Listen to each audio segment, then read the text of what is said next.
Boa tarde. Primeiramente, gostaria de agradecer o convite da professora Letícia Albuquerque e também da professora Paula Brugger para falar aqui nessa celebração dos 50 anos de libertação animal. Quero dar os parabéns pela escolha do tema, porque, né, o livro realmente merece, como eu espero que a gente possa ver juntos agora nessa apresentação. Então, vou compartilhar aqui o, o PowerPoint.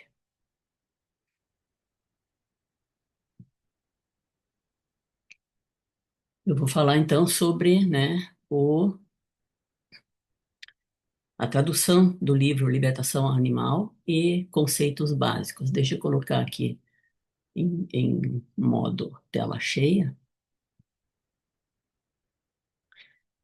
para a gente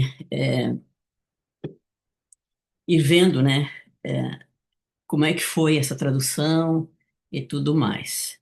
Isso aconteceu lá no ano 2003 para 2004 e eu vou compartilhar com vocês aí um pouco dessa experiência.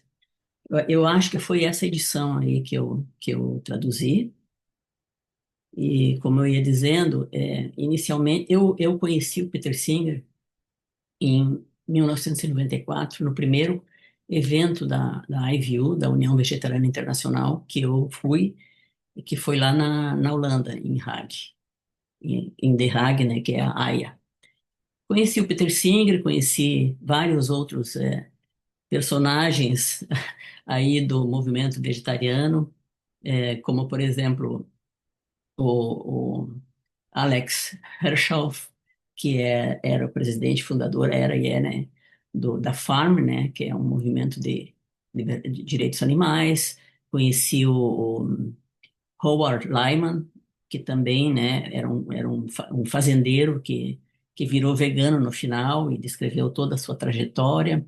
Conheci a Ellen Nearing, que é considerada, né, nos Estados Unidos, a mãe do movimento de volta, né, para o campo, para a casa. Enfim, várias pessoas estavam lá nesse evento, pessoas conhecidas do movimento.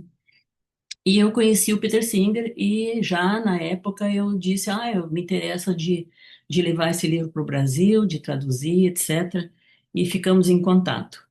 Eu trabalhava nessa época para uma editora do Rio e até, né, tentei que ele se interessasse de publicar, mas não quiseram publicar, achavam que o tema era muito indigesto, muito pesado e não haveria interesse. Isso em 94 para frente, ali naqueles primeiros anos, né, da década de 90.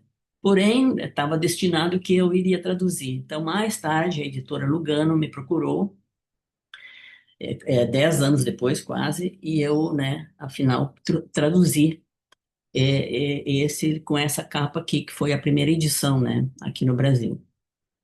E eu estava nessa época organizando o 36º Congresso Mundial da União Vegetariana Internacional. Nessa época eu já era coordenadora para a América Latina, então, né, estava trabalhando nesse tema já com a União Vegetariana Internacional há bastante tempo. E então traduzi o livro. E em 2003, né, para organizar esse congresso, acabou que eu apressei, né, o registro da Sociedade Vegetariana Brasileira. Então, foi tudo nesse meio tempo. Mais tarde, a Campus, né, me chamou, inclusive, para escrever, eu acho que foi o prefácio desse livro, A Ética da Alimentação, do Peter Singer, ou, se não me engano, foi a revisão, uma das duas coisas.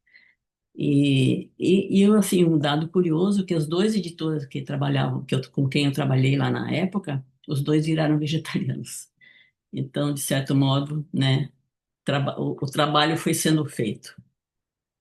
Bom, o livro Libertação Animal, ele foi publicado inicialmente em 1975, né? E ele, na verdade, ele inaugura, né, esse movimento moderno pelos direitos dos animais e apresenta, né, uma nova ética baseada na ciência e na igual consideração de interesses.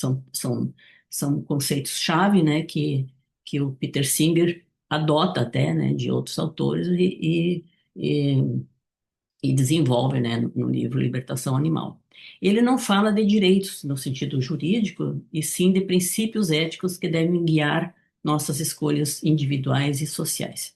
Ele descreve como os animais são criados também, e esse foi assim até pesado para eu quando eu traduzi o capítulo 2 e 3, se não me engano, descreve, né, realmente como os animais são criados na criação industrial, né, de animais, e isso foi o que chamou a atenção, né, do mundo, inclusive, para isso que estava acontecendo, mas ninguém tinha sintetizado ainda a maneira como os animais estavam sendo criados depois do advento assim, mais pesadamente do confinamento e essas técnicas modernas e tudo mais. Então, o Peter Singer, ele conseguiu, né, descrever tudo isso.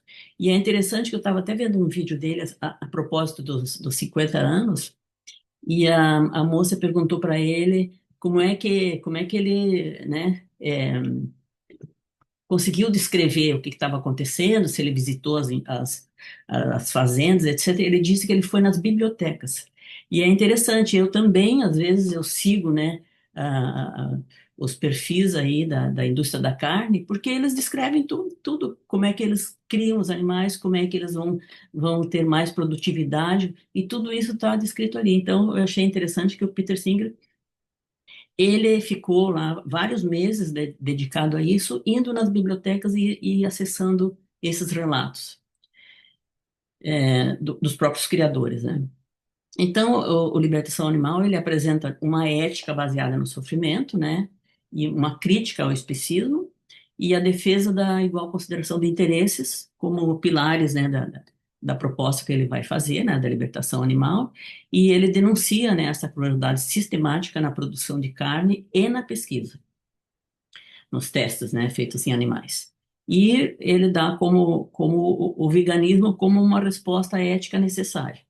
Então, esse livro é considerado o livro mais influente na história do movimento animal, moderno, pelo menos, mudando profundamente a filosofia moral contemporânea. Vamos ver, então, os conceitos chaves, né, do livro Libertação Animal. O especismo é o conceito central e é definido como o preconceito baseado na espécie, assim como o racismo, o sexismo é uma forma de discriminação moral. Julgar os interesses dos humanos como mais importantes só porque somos humanos é arbitrário, né? Devemos considerar o sofrimento dos animais com o mesmo peso que consideraríamos o sofrimento humano equivalente.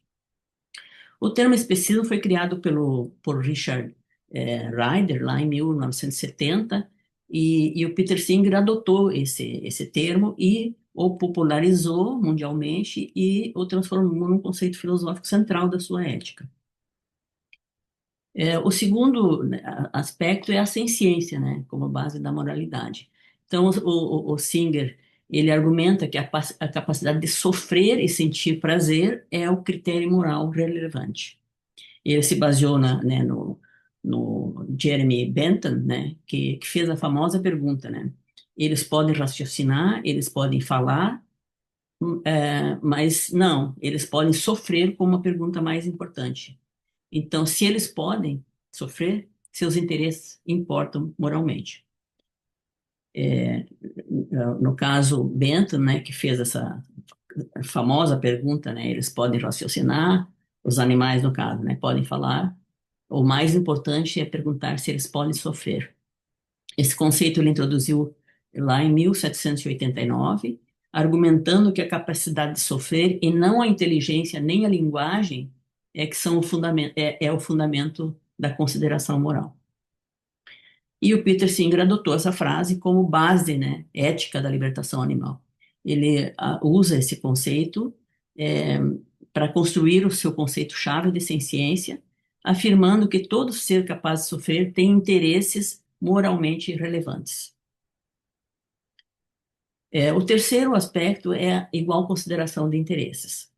Para o Peter Singer, não significa tratar todos igualmente, mas considerar igualmente os interesses semelhantes. Ou seja, se cães, porcos ou humanos têm interesse em evitar a dor, esse interesse deve contar do mesmo modo. Então, é um pilar importante. O quarto aspecto é a pecuária industrial como maior causa do sofrimento evitável. E aí ele vai descrever, né, toda essa pecuária industrial. E ele diz, né, que o que é essa pecuária industrial. Ela significa confinamento extremo, mutilação, mutilações, né, sem anestesia, privação de movimento, frangos e porcos incapazes até de se virar ou andar, sofrimento psicológico profundo. Então, ele demonstra que comer animais causa sofrimento severo e é totalmente desnecessário. O quinto aspecto, né, é a questão da experimentação animal. O livro critica a maior parte das pesquisas que utilizam animais, sobretudo aquelas que causam dor intensa, que não geram benefícios reais e que não seriam aceitáveis se aplicadas em humanos, como com capacidades comparáveis, bebês ou pessoas com deficiências profundas. Então, ele propõe um critério de coerência moral. O sexto aspecto é a questão do utilitarismo, né? Ele usa o utilitarismo preferencial, que é uma vertente que afirma que devemos agir de modo a minimizar o sofrimento e maximizar o bem-estar, levando em conta as preferências e interesses de todos os seres capazes de sofrer, humanos ou não humanos. Assim, as decisões morais devem considerar as consequências para todos os afetados, não só para os seres humanos, né? Esse modelo deriva do utilitarismo clássico, que é uma teoria que sustenta que a ação correta é aquela que produz a maior felicidade ou bem-estar para o maior número de pessoas. Esse conceito também foi desenvolvido lá no século XVIII pelo Bentham também, pelo Stuart Mill, e avalia a moralidade com base nos efeitos das ações, buscando sempre maximizar o bem-estar geral e reduzir o sofrimento. O Singer, ele atualiza essa tradição, incluindo explicitamente os animais sencientes dentro do cálculo moral, argumentando que se podem sofrer, seus interesses devem receber igual consideração, seguindo o princípio já inaugurado por Bentham. Aí, então, como consequência lógica, ele propõe o veganismo, né? Ele diz que se podemos evitar sofrimento desnecessário, temos o dever moral de fazer isso. Logo, o veganismo é a prática ética coerente com a rejeição do especismo. É, o outro aspecto é a expansão que ele, né, propõe, é a expansão do círculo moral. Inspirado em ideias de Darwin, ele mostra que a ética humana evolui ampliando o círculo de seres que reconhecemos como moralmente relevantes. Ele vai descrever isso aí, né? Então, ele diz que a gente parte da família, para a tribo, para a nação, para a humanidade, e ele está propondo, né, para todos os seres sencientes. Então, libertação animal, né, é um chamado para essa expansão. Depois ele vai escrever esse livro aí, por exemplo, The Expanding Circle e etc. Esses conceitos todos, claro que ele desenvolve, né, em libertação animal, fundamenta, etc., e vai trabalhar isso aí nesses 50 anos. Tem trabalhado nisso, né? Então, as propostas práticas, né, que ele defende são reformas legais, o fim da pecuária industrial, a eliminação dos testes cruéis e a redução e substituição do uso de animais. E a adoção de uma dieta ética, que seria a dieta, o vegetarianismo estrito, né, o veganismo.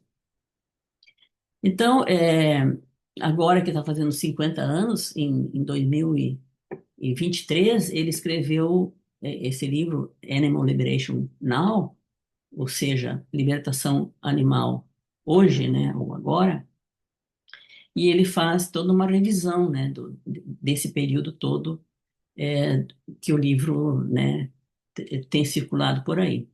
Então, no prefácio, ele apresenta uma atualização do movimento de libertação animal desde 1975, quando foi lançado, né, mostrando avanços significativos, mas também retrocessos profundos que tornam o problema ainda mais urgente.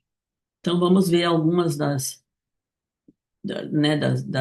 questões que ele colocou, né, como os impactos aí do livro. Então, ele fala do impacto histórico do livro, que o Animal Liberation, ou Libertação Animal, se tornou a base ética do movimento pelos direitos animais. Ativistas, né, passaram a usar o livro para justificar resgates de animais, a gente viu isso acontecer e ainda vê, né? Isso não existia, anteriormente à aparição do livro, e para denunciar crueldades, né? O texto combinava argumentos éticos com relatos detalhados, né, de práticas industriais e laboratoriais, que é o que eu falei, né? No segundo e terceiro capítulo, ele descreve, né, muito detalhadamente como é que os animais são criados, né, os animais de consumo, né, né, ah, principalmente frangos, porcos, perus, etc. E o texto também combinava argumentos éticos com relatos detalhados de práticas industriais e laboratoriais. Então, os avanços ocorridos desde 75. Ele destaca progressos importantes, como a expansão de organizações e ativismo. Hoje, milhões de pessoas apoiam grupos de proteção animal. Alguns estados dos Estados Unidos aprovaram referendos contra o confinamento extremo, e não só nos Estados Unidos, a gente vê que isso aí está, né, acontecendo em outros lugares também, de forma lenta e tudo, mas tudo isso é fruto de todo esse processo, desse movimento, né? Na Europa ocorreram mudanças é, em legislações nacionais e na própria União Europeia. O reconhecimento jurídico dos animais, né, também é um aspecto que né, tem se desenvolvido. O Tratado Básico da União Europeia, por exemplo, reconhece animais como seres sencientes e não meros objetos. E também uma mudança cultural, né? A mídia passou a tratar o tema com mais seriedade, né? O termo vegano, que era desconhecido em 75, tornou-se comum em restaurantes e supermercados e, de um modo geral, né, muito mais comum por aí, mundo afora.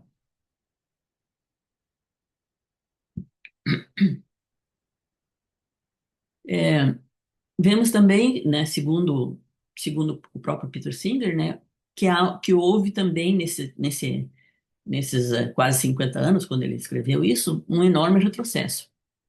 Ou seja, que a indústria animal cresceu.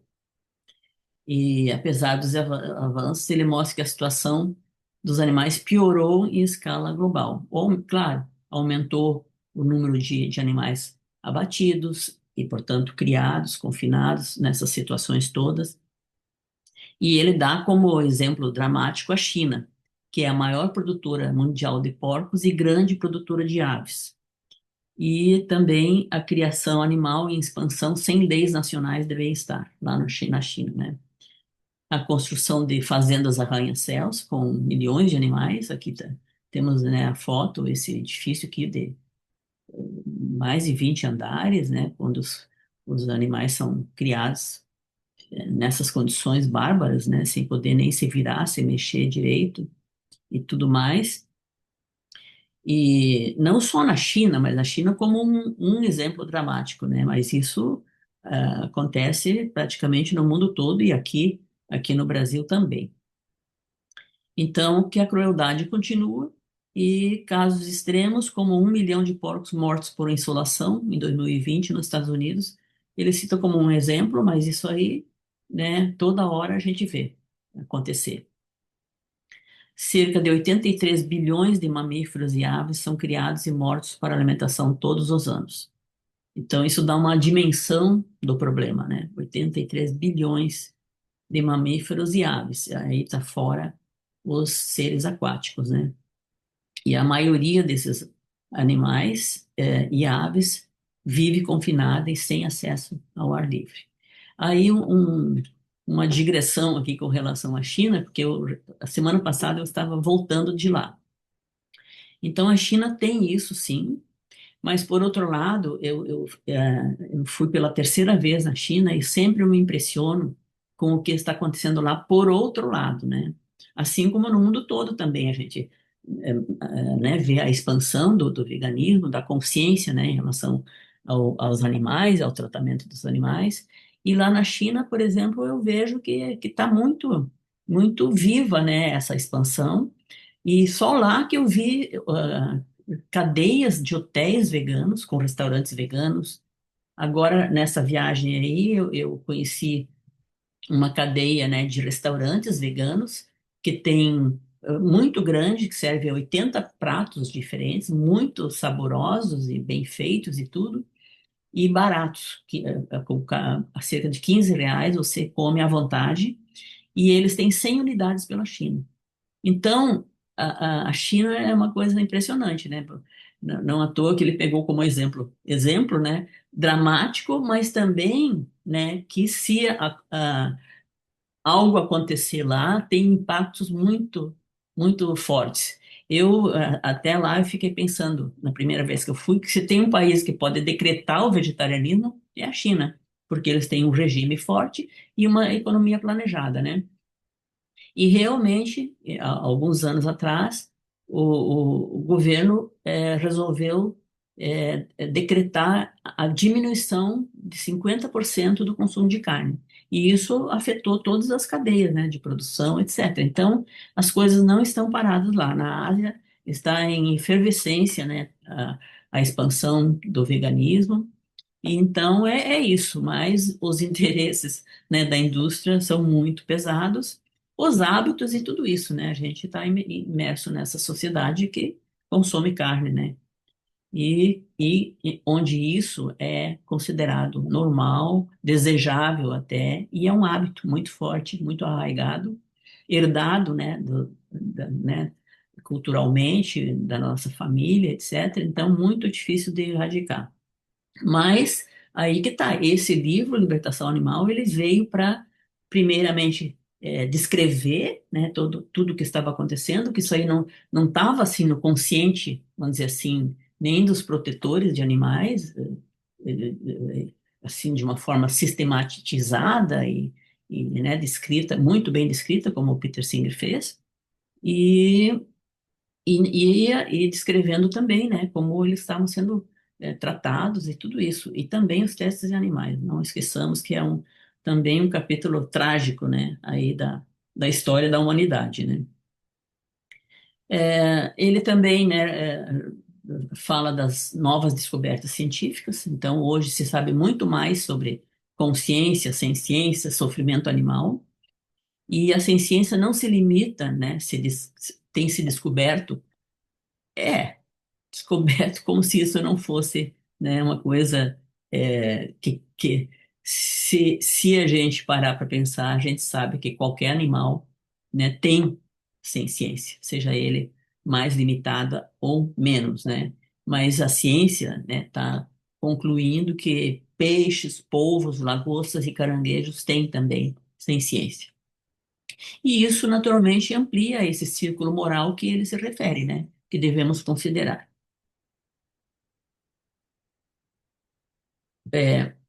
O quinto aspecto que ele levanta é a relação entre a pecuária e a crise climática, né? Agora a gente está vivendo aqui a COP30, né? Que fala de tudo, né? Dos combustíveis fósseis e tal, mas não fala da pecuária, que é o principal fator, né? De destruição da floresta amazônica, né? Que estavam falando que, não, o desmatamento, mas o principal fator é a pecuária, e isso não foi falado. Eu fui na COP15 lá na Dinamarca, e eu falei sobre esse fator justamente, né? Da destruição da pecuária da floresta amazônica pela pecuária. Mas de lá para cá, pouca coisa mudou, se é que mudou alguma coisa, e nem entra na pauta de discussão. Então, para a gente ver que é bem difícil, né, esses temas de avançarem em determinados setores, porque existe pesados interesses e como a gente sabe, né? Então ele diz que as emissões de gases da pecuária contribuem enormemente para o aquecimento global. O Brasil é um dos principais países emissores e a gente sabe que as cidades no Brasil emitem relativamente pouco comparadas às cidades, né, americanas grandes, como o Rio, São Paulo e da Europa, etc. Mas o que torna o Brasil um dos principais emissores justamente são as queimadas da Amazônia e de outros, né, biomas. Então, ele diz que mudança alimentar seria tão impactante quanto reduzir drasticamente o setor de transporte. Também isso aí não é novidade, mas quem leva em consideração, né? Aí que tá. Então, que extinguir a pecuária industrial reduziria ainda doenças cardiovasculares e cânceres, porque o consumo de carne está relacionado, né, a várias doenças não transmissíveis, doenças, as principais doenças que levam a óbito, né. Ah, ele também, né, faz um chamado ético urgente, né? Ele diz que apesar da visibilidade do movimento animal, seguimos causando sofrimento em escala massiva e injustificável. É uma constatação diante dos fatos, né? E que seria necessária uma nova ética baseada na ciência e no respeito à vida própria de cada animal. Então, Animal Liberation, ou Libertação Animal Now, agora, é um apelo para que nos unamos e transformemos radicalmente a maneira como tratamos os animais. Ou seja, 50 anos depois, ele faz o mesmo apelo, né, de certa maneira, porque as coisas, como ele mesmo diz, melhoraram por algum aspecto, né, o movimento de libertação né, de direitos animais, vegetariano, vegano, tudo isso expandiu, mas a indústria da carne, a pecuária, continua firme e forte e também expandiu, né? 89 bilhões de animais terrestres são mortos a cada ano, mortos e criados, gerando todos os impactos inerentes à criação desses animais confinados, né? Que é, né, uso e contaminação da água, que é, né, esses impactos aí na questão da destruição das florestas, com isso, né, a perda da biodiversidade, no caso do Brasil, né, floresta amazônica, que detém 25% de toda a biodiversidade do planeta, está sendo queimada, sem nem mesmo a gente conhecer ela profundamente. Então, esses são os problemas que ele começou a apontar, né, apontou, de certa maneira, lá em 1975. Outro movimento que ajudou muito nessa expansão foi o PETA, que inclusive eles, né, são amigos, Peter Singer e a Ingrid Newkirk, que construiu ela e mais, né, sua equipe, várias outras pessoas, esse movimento, né, o PETA, tão importante, que também denunciou e criou campanhas e tudo para aumentar, né, essa, essa conscientização, né, chamar a atenção para o que estava sendo feito e está sendo feito com os animais. Não conseguimos avançar ao ponto de reduzir, nem isso, nem de reduzir, assim, significativamente, porque o consumo de carne aumentou, mas a consciência tem aumentado e, de certa maneira, vamos dizer assim, os restaurantes, a oferta de produtos, né, veganos e tudo isso tem aumentado. Então, essa é a constatação, né, dele mesmo e da gente, né, que assim que acompanha o movimento todo, a gente vê que realmente é isso que está acontecendo. Agora, isso que não nos impeça, né, de continuar debatendo. Então, né, mais uma vez, agradeço a oportunidade, parabenizo aí o pessoal por levantar essa questão, né, tão importante, para que a gente siga, né, debatendo, lutando e tentando reverter, né, o que acontece com os animais de forma brutal e sistemática. Então, muito obrigada. Aqui tem alguns dos livros, né, do Peter Singer e vários outros.